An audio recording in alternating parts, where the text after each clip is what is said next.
Beautiful boundaries. Is that an oxymoron? Find out on this episode of Pushback.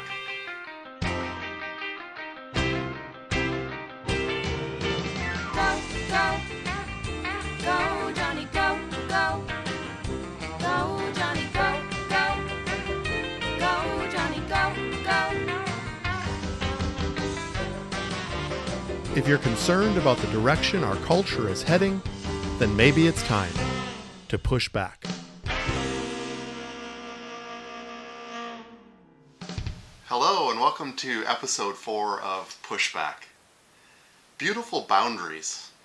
So is that an oxymoron? As I mentioned on other podcasts, I love the definition of words. Well, the definition of oxymoron is a figure of speech in which apparently contradictory terms appear in conjunction. So let's talk about boundaries.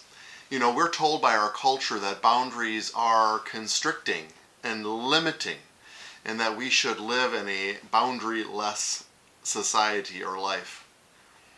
In that case, beautiful boundaries seems like it would be an oxymoron.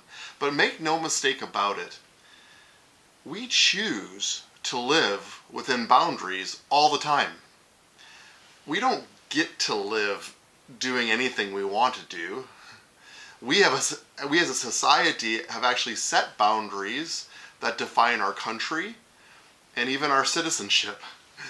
I know that boundary and borders is a hot topic right now. We live in Minnesota and we go fishing in Canada all the time, and we have to cross the border and show our passport and say why we're leaving the country, and similarly coming back into our country. Boundaries are important and they create a safety and security for us. I just found out that I have a listener in Saskatoon, Saskatchewan. So hello to all my Canadian friends. We have boundaries nationally and civically. We live by laws that keep us safe and secure and allow us to live the culture of America, which is life, liberty, and the pursuit of happiness. We have, or we should have, personal boundaries. It's to protect ourselves, our families, and how we expect to be treated. I believe, and I feel very strongly, that the marital relationship is the most important relationship, most important human relationship here on the earth. And that marriages need to have boundaries. I say and will continue to say that the most important thing that you can do for your children is to strengthen your marriage. We need to have established boundaries in our marriage so that that relationship is protected, even from our children. It's important that we know that our marriage is a priority, and that even our children are the cute little illegal immigrants, that they aren't allowed oftentimes within a boundary, the boundary of marriage. And just on a side note, and this is just extra for free, I believe that the marital bed, our bedroom, is a boundary. And if you have your children sleeping with you in your bed, I would just humbly ask you to reconsider, because it's sending a message to them of the importance and the priority of your marriage. And the marriage bed is a place of intimacy and a boundary that your children shouldn't enter. See, these are present because, and why they seem to be natural, is because it's the way the Father created it from the beginning. See, boundaries are what I call a garden principle. See, Adam and Eve were created with purpose and responsibility, but I think you'll be happy to know that they weren't responsible for the whole world. They were actually given what was theirs to care for and to steward. In Genesis chapter 2, it describes the extravagant culture and the environment that the Father created for the first couple, the first married couple placed into the garden. And if you read Genesis chapter 2, it describes 4 riverheads that would actually serve as the boundary for the Garden of Eden, in which they would live. But here's the crazy part. They were placed within a boundary, and they were given only what they were given to steward. However, within the boundary, they operated in complete freedom. They were naked and they were unashamed. They lived in a freedom culture that was afforded to them by a father, but could only be found within a boundary. See, we think boundaries can be constricting and oppressive, but actually, within a boundary is the only place that we, and especially our children, can operate in complete freedom. My family and I had the privilege of going to Niagara Falls. If you've never been to Niagara Falls, you should put it on your list, your to-do list, because it is a wonderful place. I will never forget it. I'll never forget the grandeur and the power of the falls. We took one of those boats that bring you right down to the foot of the waterfalls. It was an amazing experience. I will never forget it. They had built a observation platform that you could view the greater totality of the waterfall.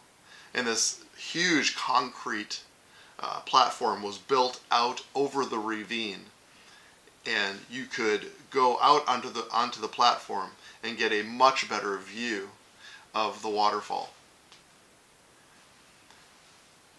Of course, on this platform, there were railings that were built. And we have pictures of our children posing in front of the railing, which was in front of the falls themselves. And it served as a boundary so that we could freely go and experience something that we never would be able to see without it. Now imagine our experience if we let our children go out on this platform and there were no railings. It would be a completely different experience, wouldn't it? In fact, we probably wouldn't let our children go out there at all. We would keep them from participating in something that we wanted them to see. See, I believe, and if you get nothing else out of this podcast, please hear this one point, that the boundaries we place around our children are beautiful and desperately wanted by your children. The boundaries you place around your children are beautiful and desperately wanted by your children. And I don't mean just toddlers or young kids. I mean children at any age. See, when we are parents and we're raising children, and every parent has experienced this, children will always push up against the boundaries, won't they? And I would submit to you, it's not just because they're being rebellious, but it's because they want to know that it's there. See, boundaries provide a security, just like my Niagara Falls example.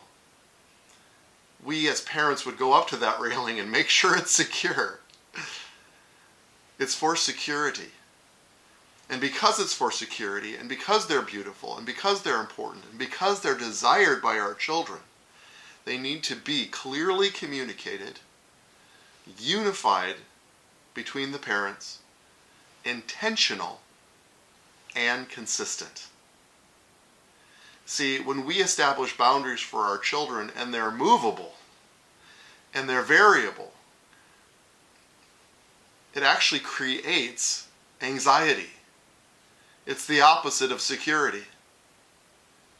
When a boundary that's there today but then gone tomorrow, or can be negotiated, it actually creates an anxiety within our children.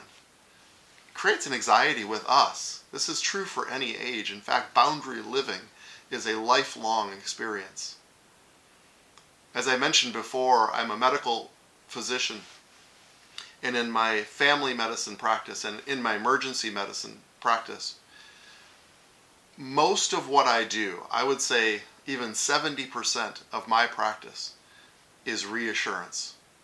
Now, I don't say that in a condemning or critical way towards my patients, but we are living in a society, in a culture right now that is inundated with anxiety. And I believe the reason that we live in anxiety and that it is increasing in our culture is because we are advocating a boundaryless society. Boundaryless living. And when we live outside of boundaries, or we remove the value of boundaries, it creates anxiety within us. See, culture says, don't put boundaries around your children. They say, let them discover life on their own. Life will be their teacher. Sort of the school of hard knocks. So many parents say, well, I had to learn the hard way, and so do they. See, I think that's ridiculous. See, I think that's what parents are for. In fact, there is a unparenting movement that I believe is actually growing out of an insecurity in parenting.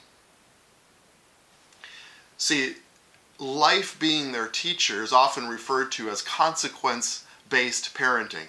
Now that, my friends, is an oxymoron. See, if you let consequences parent your children, then they don't need parenting. See, I believe we have been put on this earth as a parent, and there is no other word like parent. It is designed to actually place loving boundaries around our children so that they can live in complete freedom. And I would argue or push back against consequence-based parenting and ask this question. What consequence is too great? What category or what class in the school of hard knocks are you willing to allow your children to be exposed to? What consequence is too great? Injury? What about heartbreak? What about STDs or pregnancy? What about addiction? Make no mistake about it, absolutely our children can learn a lot from the hard lessons of life. But isn't it better to parent them and have them actually learn from you and maybe even from the mistakes that you've made in the past so that they can avoid them? Intentional and proactive parenting can afford your children the freedom within a boundary. The freedom to be a kid and avoid all of the bondage and the drama and the baggage, or as my wife would say, the CRAP, that so many children leave their teenage years with. See, we need to love them enough. I know that sounds kind of harsh, but sometimes unparenting is a consequence of lazy parenting, if I can be so bold. But really, it's a consequence of uncertainty or insecurity in parenting, and there's no shame in that. We need to lean into being proactive and intentional with our children so that they can actually experience the freedom of living within a boundary. See, there may be many teenagers that come to parents after they've heard this podcast and you begin to place loving boundaries about them and they complain and they push back against the boundary. But again, remember, the boundary is there and they push back against it to see if it's secure, to see if you mean it. And they'll push against that boundary. And they'll even make comments like, well, so-and-so's parent said it was okay. Or other people's parents allow them to behave a certain way.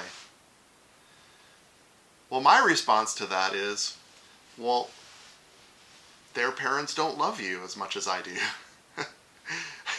I know that sounds kind of harsh, but it really comes down to the fact of leaning into parenting so strongly that you love your children enough to even go to that uncomfortable place of placing loving boundaries about them. And it may feel painful at first, but believe me in this. I believe this with my whole heart, that your children want it. Deep down inside, They don't like the embarrassment. They don't like the peer pressure. They don't like the feedback they're going to get from their peers. I get that. But deep down inside, they know that you cared enough to participate in their life, be active, be intentional, to put this boundary around them. So just tell them their parents don't love you, don't love them as much as I love you. I love you enough to put this boundary, this loving, beautiful boundary about you, so that you actually get to live in freedom.